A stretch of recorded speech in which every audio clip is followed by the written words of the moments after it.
Shalom, kekasih-kekasih Tuhan.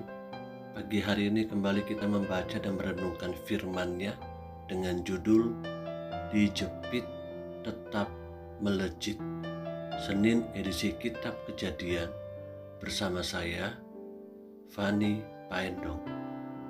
Kejadian 40 ayat 1 sampai dengan 23.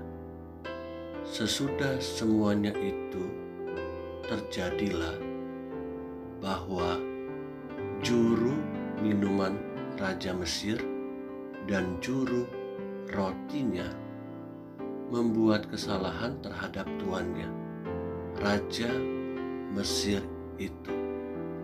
Maka murkalah Firaun kepada kedua pegawai istananya, kepala juru minuman dan kepala juru roti itu.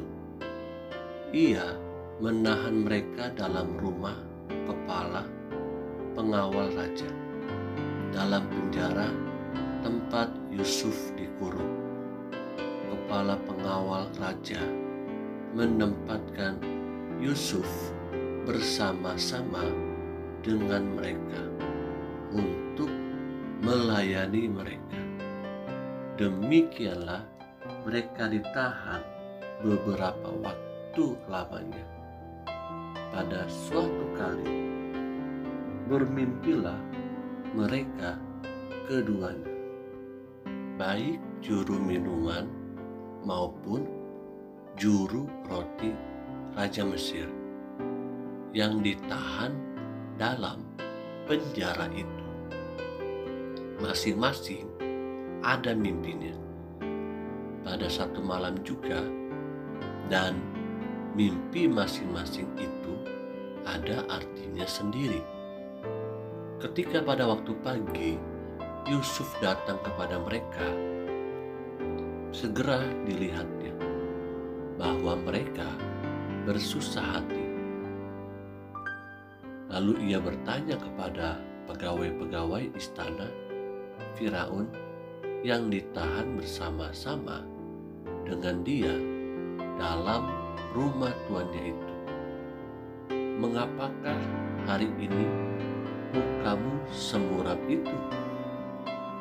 Jawab mereka kepadanya, "Kami bermimpi, tetapi tidak ada orang yang dapat mengartikannya."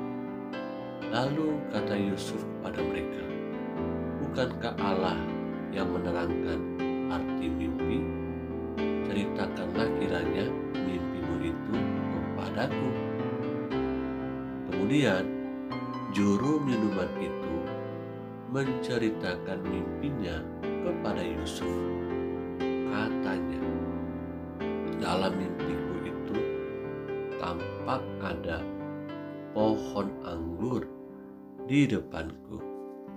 Pohon anggur itu ada 3 carangnya, dan baru saja pohon itu bertunas.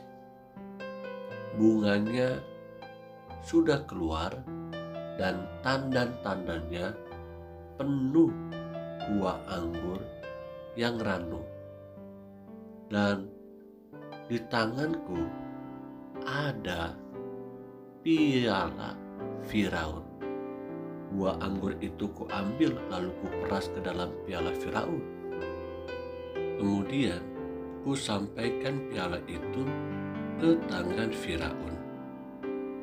Kata Yusuf kepadanya, "Beginilah arti mimpi itu. Ketiga carang itu artinya 3 hari. Dalam 3 hari ini Firaun akan meninggikan engkau dan mengembalikan engkau ke dalam pangkatmu yang dahulu, dan engkau akan menyampaikan piala ke tangan Firaun seperti dahulu kala, ketika engkau jadi juru minumannya. Tetapi ingatlah kepadaku apabila keadaanmu telah baik nanti. Tunjukkanlah terima kasih-Mu kepadaku dengan menceritakan hal ihwalku kepada Firaun, dan tolonglah keluarkan aku dari rumah ini, sebab aku diculik begitu saja dari negeri orang Ibrani, dan di sini pun aku tidak pernah melakukan apa-apa yang menyebabkan aku layak dimasukkan ke dalam liang tutupan ini. Setelah dilihat oleh kepala juru roti betapa baik arti mimpi itu, berkatalah ia kepadanya, "Aku pun bermimpi juga.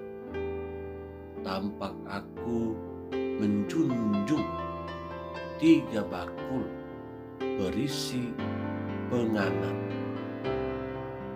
Dalam bakul atas ada berbagai-bagai makanan untuk Firaun, buatan juru roti. Tetapi burung-burung memakannya dari dalam bakul yang di atas kepalaku." Yusuf menjawab, "Beginilah arti mimpi itu. Ketiga bakul itu artinya 3 hari. Dalam 3 hari ini, Firaun akan meninggikan engkau tinggi ke atas dan menggantung engkau pada sebuah tiang. Dan burung-burung akan memakan dagingmu dari tubuhmu." Dan terjadilah pada hari ketiga, hari kelahiran Firaun.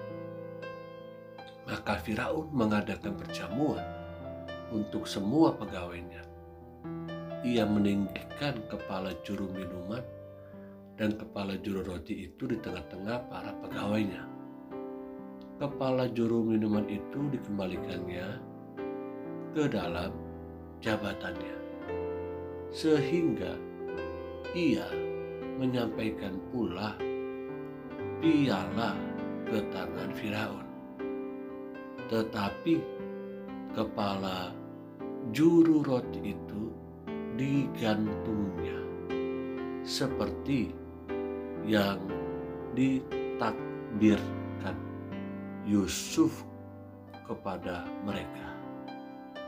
Tetapi Yusuf tidaklah diingat oleh kepala juru minuman itu, melainkan dilupakannya. Kekasih-kekasih yang Tuhan Yesus rindukan, di sini kita melihat Yusuf harus ditahan dalam penjara di tengah ketidakbersalahannya. Namun di dalam penjara pun terang Tuhan dalam diri pribadi Yusuf tidaklah redup, justru menyinari kegelapan di sana. Yusuf dipercaya di dalam penjara. Kesulitan, pergumulan, sakit penyakit, dan hal-hal yang telah mengecewakan daging ini seharusnya tidak menghalangi terang Tuhan tetap bersinar atas hidupku dan hidupmu.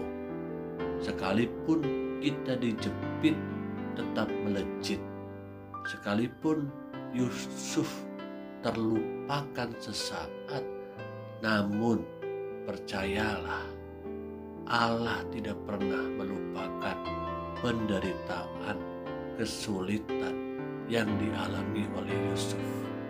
Saya percaya Tuhan pun tidak melupakan. Sekalipun manusia melupakan kita, tapi Tuhan tidak pernah melupakan kita. Dia tahu saat yang tepat untuk membuat hidup saya dan saudara tetap melejit di masa sukar. Amin. Tetap menjadi besar sekalipun sukar. Tetap melejit sekalipun dijepit oleh berbagai masalah pergumulan, bahkan mungkin oleh orang-orang yang tidak suka dengan keadaan dan keberhasilan kita. Tetaplah hidup di dalam perintah-perintah Tuhan, janji-janji Tuhan. Hari ini Tuhan Yesus pasti menolong dan memberkati kita. Amin.